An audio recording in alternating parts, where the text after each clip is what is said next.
Hello students, welcome to our YouTube channel. तो कैसे हो आप सब। तो आज हम फिर से करेंगे क्लास 12 का चैप्टर जो कि अपना मैग्नेटिज्म एंड मैटर है। इसके अंदर ऑलरेडी हम कुछ लेक्चर डाल चुके हैं। तो आज के लेक्चर में हम कवर करेंगे कुछ इंपॉर्टेंट टर्म्स जो मैग्नेटिज्म में यूज होती हैं। ये छोटी छोटी सी टर्म्स है जिनका बहुत ज्यादा यूज होने वाला आगे मैग्नेटिज्म के जो भी कॉन्सेप्ट आने वाले हैं उनके अंदर। तो चलिए टाइम वेस्ट ना करते हुए स्टार्ट करते हैं अपना लेक्चर। तो फर्स्ट टॉपिक है अपना मैग्नेटाइजिंग फील्ड। तो होता क्या मैग्नेटाइजिंग फील्ड, पहले इसको समझते हैं, ठीक है। तो ये अपने पास एक सोलेनॉइड है,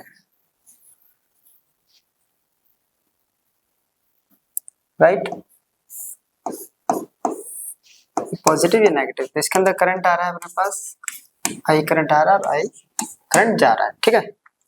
तो इतना तो पता है, जैसे इसके अंदर करंट फ्लो होता है तो ये अपनी एक मैग्नेटिक फील्ड क्रिएट करता है, राइट। तो ये इसकी मैग्नेटिक फील्ड, ऐसे मैग्नेटिक फील्ड इसमें बनना स्टार्ट हो जाती है, ठीक है। वो मैग्नेटिक फील्ड होती है बी नॉट, ठीक है।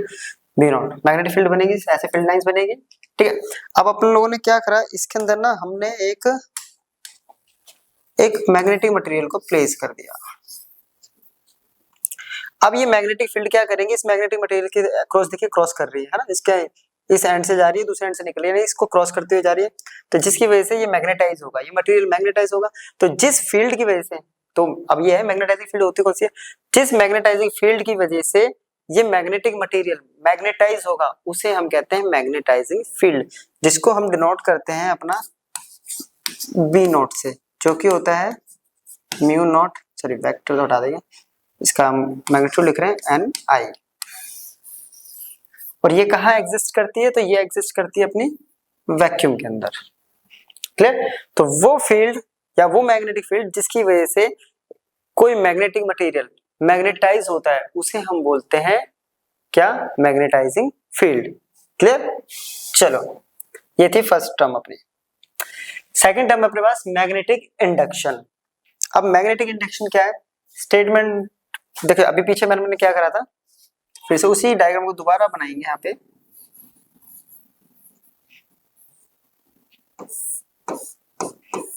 पॉजिटिव नेगेटिव, करंट आई आया, आई चला गया, ठीक है। ये मैग्नेटिक लाइंस ऑफ फोर्स होगी इसकी, जिसको हमने बी नोट से डिनोट किया था।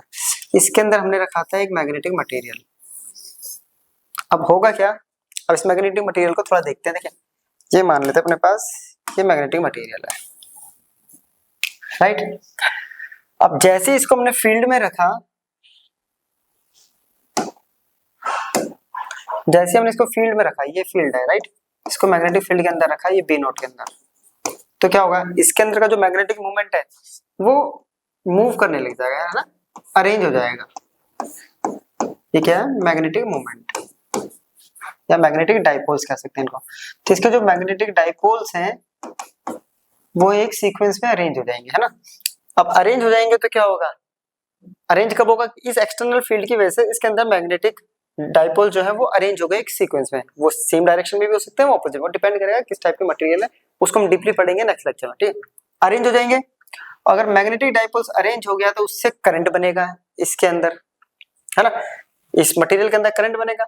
अब मटेरियल के अंदर करंट बनेगा तो मटेरियल करंट की वजह से मटेरियल के पास एक मैग्नेटिक फील्ड भी तो बनेगी, mu naught N I M, क्योंकि इसके अंदर जो करंट बन रहा है वो बन गया एन आई एम, ठीक है। तो इसके पास जो फील्ड बन रही है उसको नाम हमने दे दिया बी एम, जो कि होगी mu naught N I M, ठीक है।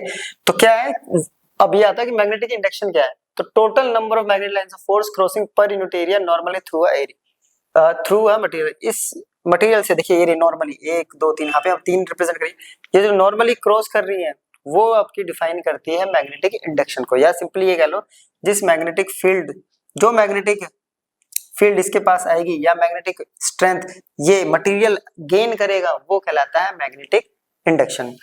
अब आता है कि इसके पास जो टोटल मैग्नेटिक फील्ड है, किसके पास, ये तो हो गया इस इनसाइड द मटेरियल, है ना। अब इसके पास टोटल मैग्नेटिक फील्ड कितनी है,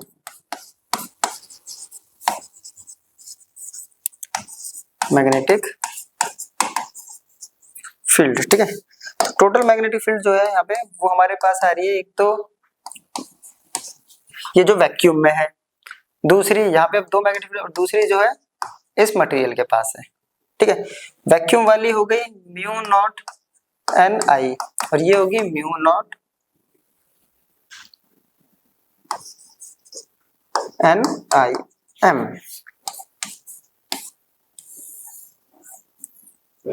ठीक है। ये हो गए हमारे पास टोटल। एसआई यूनिट की बात करें तो इसके अकॉर्डिंग अगर एसआई यूनिट है total number of magnetic lines of force crossing per unit area, तो इसके अकॉर्डिंग हो जाएगी अपने पास वेबर पर मीटर स्क्वायर या टेस्ला भी यूज कर सकते हैं, ठीक है। चलो दो हो गई, दो टर्म अपने पास हो गई, ठीक है। अब नेक्स्ट टर्म अपने पास मैग्नेटाइजिंग फील्ड इंटेंसिटी, जिसको रिप्रेजेंट करेंगे हम एच। सिंबल मैंने साथ साथ इसलिए लिखा है आपको कंफ्यूजन नहीं होनी चाहिए, ठीक है। मैग्नेटाइजिंग फील्ड इंटेंसिटी क्या है? अभी हमने पीछे क्या करा था, सोलेनोइड के अंदर जैसी मटेरियल को रखा तो क्या वो पूरा मटेरियल मैग्नेटाइज हो गया है, हाफ हुआ है, कितना हुआ है, वो डिपेंड करेगा कि हमने कौन सा मटेरियल को उस मैग्नेटिक फील्ड में रखा था। तो मैग्नेटिक फील्ड में रखने के बाद वो मटेरियल कितना है ना मैग्नेटाइज होता है, वो उसकी कैपेसिटी पे डिपेंड करता है। तो वही होता है magnetising field intensity, the degree to which a magnetic field can magnetise a material. तो किस लिमिट तक कोई मैग्नेटाइजिंग फील्ड किस मटेरियल को क्या कर देती है, मैग्नेटाइज करती है, उसे कहते हैं मैग्नेटाइजिंग फील्ड इंटेंसिटी, ठीक है। और इसकी जो न्यूमेरिकल डेफिनेशन जो होती है वो होता है the magnitude of magnetising field intensity may be defined as the number of ampere turns flowing around unit length of solenoid to produce the magnetic induction P naught. किस पे डिपेंड करती है, ये अपने पास एक सोलेनॉइड है, राइट। इसके पास current आ रहा था I, अब इसके पास ये टर्न्स है N, तो जितने ज्यादा टर्न्स के पास कितना करंट फ्लो हो रहा है वो कहलाता है हमारा मैग्नेटाइजिंग फील्ड इंटेंसिटी, क्योंकि इससे मैग्नेटिक फील्ड अपने पास बन रही थी B नॉट, है ना। तो B नॉट प्रोड्यूस करने के लिए कितना इसने यहाँ पे क्या बनाया, मैग्नेटाइजिंग फील्ड। तो H इक्वल्स टू होता है यहाँ पे अपना NI। अब हमने पीछे पढ़ा था कि B नॉट इक्वल्स टू है mu naught NI, NI equals to है H, तो B नॉट इक्वल्स टू क्या आ गया अपने पास, म्यू नॉट H। यहां से अगर H देखेंगे तो क्या आ गया, B नॉट अपॉन में, ठीक है। SI यूनिट होगी इसकी एम्पियर पर मीटर, क्लियर। ये थी हमारी नेक्स्ट टर्म। आगे देखते हैं, अब आ रहा है इंटेंसिटी ऑफ मैग्नेटाइजेशन, ठीक है। वो थी मैग्नेटाइजिंग फील्ड इंटेंसिटी, स्ट्रेंथ ये है, हाँ मैग्नेटाइजिंग फील्ड इंटेंसिटी ये थे इंटेंसिटी ऑफ मैग्नेटाइजेशन। हमने एक मैग्नेटिक मटेरियल लिया, उसको एक मैग्नेटाइजिंग फील्ड में रखा तो मैग्नेटाइज होगा, यानी जैसे अभी हमने पीछे सोलेनॉइड में रखा, तो सोलेनॉइड में रखेंगे किसी भी मैग्नेटिक मटेरियल को तो वो क्या करता है, वो मैग्नेटाइज होना स्टार्ट कर देगा, क्योंकि इसके पास एक मैग्नेटिक फील्ड होती है B नॉट। इस B नॉट में जब हम किसी मटेरियल को रखते हैं तो मैग्नेटाइज करना स्टार्ट कर देता है, ठीक है। अब वो मैग्नेटाइज तो कर रहा है, कोई प्रॉब्लम नहीं है, ठीक है। अब ये मैग्नेटाइज जब कर रहा है तो इस पे क्या होता है, इसके अंदर इस बॉडी के अंदर जैसे मैंने बताया था इस मटेरियल के पास क्या होता है, डाइपोल्स होते हैं। वो डाइपोल्स क्या हो जाते हैं, अरेंज हो जाते हैं ना, ये अरेंज हो गए। अब ये डाइपोल कहाँ फ्लो कर रहे हैं, ठीक है। हमने जैसे ही मैग्नेटाइजेशन दिया तो ये कैसे फ्लो कर रहे हैं, ये तो ये पूरे का पूरा डाइपोल है तो इनके पास डाइपोल मूवमेंट भी होगा, है ना। अगर डाइपोल्स है तो डाइपोल मूवमेंट, अभी डाइपोल मूवमेंट कहाँ फ्लो कर रहे हैं, तो इस पूरी बॉडी के अंदर, और वो क्या कहलाता है इसका वॉल्यूम, ठीक है। तो यही है इंटेंसिटी कहलाती है कि मैग्नेटिक डाइपोल मूवमेंट अपॉन में वॉल्यूम, ठीक है। अब जैसे हमने यहाँ पे एक्सटर्नल फील्ड लगाई थी यहाँ B नॉट, ये फ्लो करने लग गया था, राइट। अब फ्लो कर रहा है तो इसके वॉल्यूम के अंदर फ्लो कर रहा है, तो मैग्नेटिक डाइपोल मूवमेंट कहाँ फ्लो कर रहा है, इसके वॉल्यूम में। मैग्नेटिक डाइपोल मूवमेंट होता है M इंटू 2L। इसका एरिया ऑफ क्रॉस सेक्शन अगर A है, लेंथ 2L लेते हैं हम, ठीक है, डाइपोल मूवमेंट का, ठीक है। इसका नहीं लेंगे, बॉडी का नहीं, तो डाइपोल मूवमेंट का। तो यहाँ पे क्या आएगा, वॉल्यूम हो जाएगा एरिया इंटू 2L, ये 2L से 2L खत्म, तो I की वैल्यू क्या आ गई एम अपॉन में ए, ठीक है, जिसकी यूनिट होगी एम्पियर पर मीटर, ठीक है। अगर हम केस देखें तो ये अपने पास कॉन्सेप्ट आ गया I equals to M by A, और एम यहाँ पे क्या है, मैग्नेटिक डाइपोल मोमेंट। ये अपने लोगों को पता है कि इसकी जो वैल्यू होती है, ठीक है, वो क्या होती है, एन निया, तो एन आई एम ए, यहाँ पे ऑलरेडी है ए बचा है अपने पास, ए से अगर ए को नहीं, ठीक है, ये आया अपने पास एल, राइट। ये कैसे आया, तो इसी कॉन्सेप्ट से हमने यहाँ से लिया एम अपॉन में वॉल्यूम, इसको ऐसे लिख सकते हैं ना, I equals to M upon में वी, ठीक है। एल ये हमने लिया for unit length, unit length के लिए मैग्नेटिक डाइपोल मोमेंट हमने पढ़ा हुआ है एन आई ए, निया होता है, ठीक है। ए से ए कट जाएगा, ये कट जाएगा, तो आई जो आ रहा है अपने पास, ये आ रहा है एन आई एम, ठीक है। तो intensity of magnetisation equals to हो जाएगा एन आई एम भी हो सकता है और एम अपॉन में ए भी हो सकता है, ठीक है। अब देखो अपने पास जो इक्वेशन हम लोगों ने पीछे बनाई थी, अगर याद हो तो एक इक्वेशन हमने यहाँ बनाई थी, कहाँ गई, एक तो ये बनी थी, ये वाली इक्वेशन, ठीक है। अब इसको जरा इसकी हेल्प से करते हैं मॉडिफाई। तो अपने पास इक्वेशन आ रही है B इक्वल्स टू, ये आई थी B naught plus B M, B naught को हमने लिखा था म्यू नॉट एन आई, ये बना था अपने पास mu naught N I M, तो म्यू नॉट एन आई होता है एच, और ये बन गया म्यू नॉट आई, यहाँ से म्यू नॉट कॉमन ले लेंगे, तो अपने पास आ रहा है एच प्लस आई, ये आ गया हमारे पास, ठीक है। चलो क्लियर, यहाँ से एक नई इक्वेशन और अपने को यहाँ पे मिल गई है। इसी इक्वेशन से आगे हम धीरे धीरे देखिए, ध्यान से अगर देखें तो पहले हमने सिर्फ क्या निकाला, फर्स्ट अगर देखें तो सबसे पहले अपने पास निकला था ये जो हम लोग पढ़ के आ रखे हैं। उसके बाद थोड़ा सा आगे बढ़े तो हम mu naught N I M आया, जिससे हमने एक ये इक्वेशन बनाई। इस इक्वेशन में एन आई की हमारे पास वैल्यू मिल गई एच, यहाँ से एक नया कॉन्सेप्ट आया। फिर अपने पास एन आई एम की यहाँ से एक वैल्यू मिल गई आई, ठीक है। इन दोनों को पुट किया तो एक नई इक्वेशन। अब इसी से हम आगे एक रिलेशन की तरफ जा रहे हैं धीरे धीरे करके, ठीक है। तो मैग्नेटिक परमिएबिलिटी, ठीक है, म्यू आप लोगों ने फर्स्ट चैप्टर में पढ़ा होगा इलेक्ट्रिकल परमिटिविटी। तो वहां पे परमिटिविटी क्या होती थी कि जब हम इलेक्ट्रिक चार्ज को फ्लो कराते थे, सॉरी फ्लो नहीं करते थे, दो इलेक्ट्रिक चार्ज को वहां रख रहे थे, तो उसकी इलेक्ट्रिक फील्ड या वो कितना फोर्स लगा रहा है एक दूसरे के ऊपर, वो डिपेंड करता था कि उसके बीच में मटेरियल कैसा है ना। और यहाँ तो खुद क्या होता है, एक मटेरियल होता है, ये एक मटेरियल है, ठीक है। इसके दो डाइपोल्स होते हैं, एक नॉर्थ हो गया, दो पोल्स होते हैं, एक साउथ हो गया, ठीक है। इसलिए इसके पास एक एम इधर होता है, एक एम इधर होता है।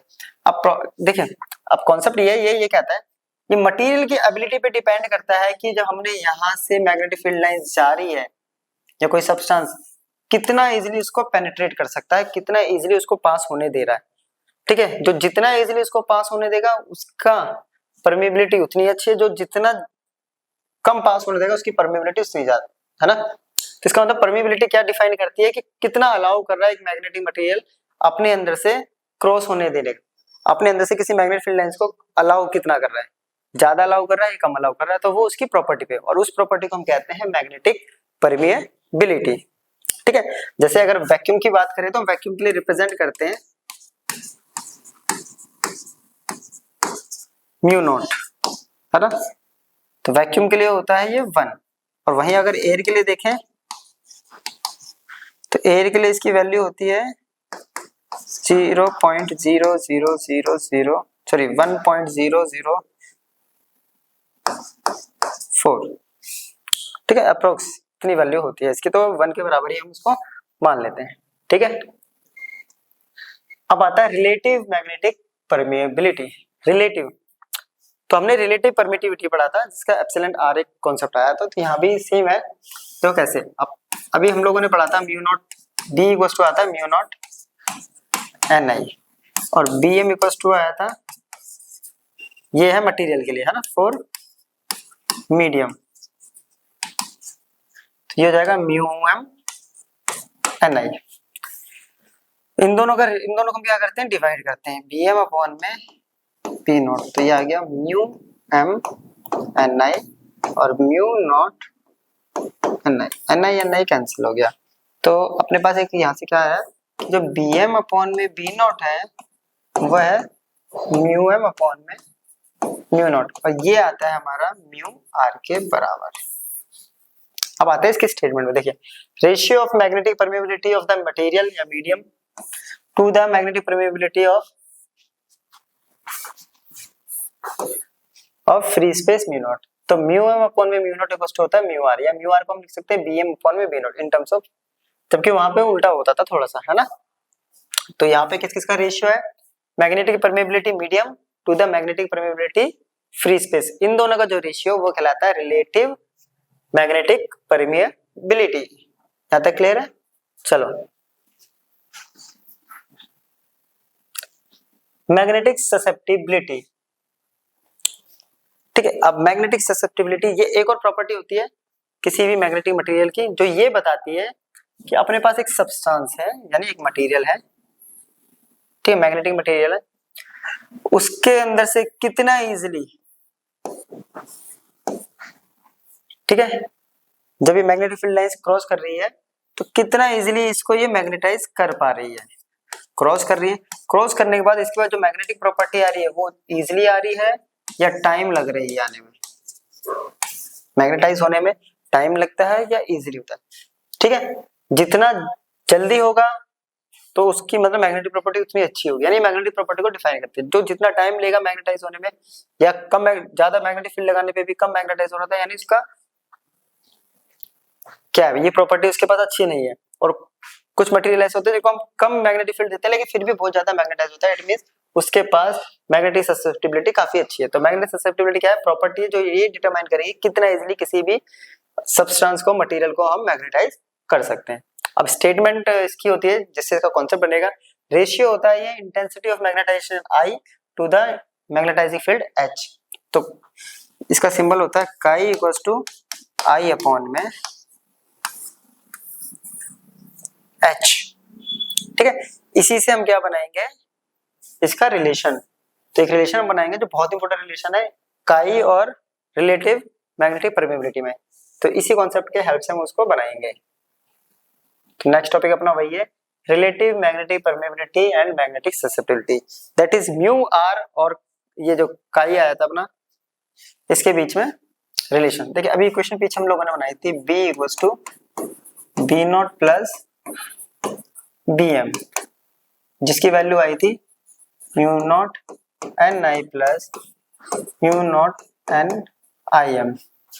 यहां से अपने पास ये आया था म्यू नॉट एच और ये आया था म्यू नॉट आई। इसको हम लिख सकते हैं म्यू एम एच, ठीक है। टोटल फील्ड है, total field equals to mu M H. इस एच को इधर लेके आते हैं और म्यू नॉट कॉमन लेते हैं, पहले कॉमन ले लेते हैं। ये आ गया एच प्लस म्यू नॉट को इधर लेके आते हैं और एच को इधर लेके जाते हैं एच प्लस, ठीक है, म्यू एम अपॉन में म्यू नॉट। अभी हमने पीछे पढ़ा था मैग्नेटिक परमेबिलिटी इन मीडियम या material to the magnetic permeability in free space, जो कि बराबर होता है म्यू आर के। एच प्लस एच आ गया 1, आई अपॉन में एच अभी पीछे पढ़ा है हमने, ये होता है अपना ससेप्टिबिलिटी। तो mu R equals to 1 plus chi, तो chi equals to mu R minus 1। Clear, यहाँ क्लियर हो गया अपना। चलो इसको नोट करो। तो ये था हमारा आज का टॉपिक जिसमें हमने कुछ इंपोर्टेंट टर्म्स को कवर किया। तो यहाँ पे ये लेक्चर खत्म हो जाता है। ये लेक्चर आज का छोटा था क्योंकि टॉपिक बहुत छोटे छोटे हैं। अब नेक्स्ट लेक्चर में हम इससे आगे के टॉपिक को कवर करेंगे जिसमें हम पढ़ेंगे क्लासिफिकेशन ऑफ मैग्नेटिक मटेरियल। तो मिलते हैं नेक्स्ट लेक्चर में, तब तक के लिए गुड बाय।